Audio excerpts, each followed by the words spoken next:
கொண்டாடலாங்கிற மாரி தாண்டி, கொண்டாட்டங்கள் அப்படிங்கிறது வாழ்க்கையில கொண்டாட்டங்கள்ங்கிறத விட ஃபிரெண்ட்ஸ் மை டியர் தங்கங்களே, வாழ்வையே ஒரு கொண்டாட்டமாக அனுபவிக்கலாம். ஓஷோ சொல்லியிருக்காருங்க.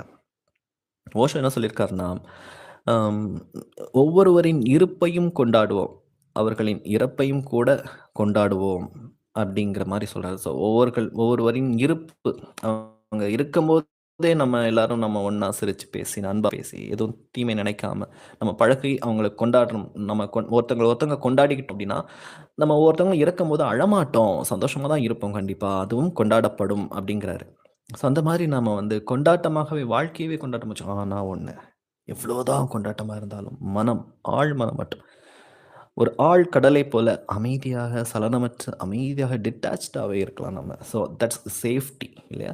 ஸோ அதுதானே சேஃப்டியும் கூட. அதுதான் நல்லதும் கூட. ஸோ நம்ம அப்படி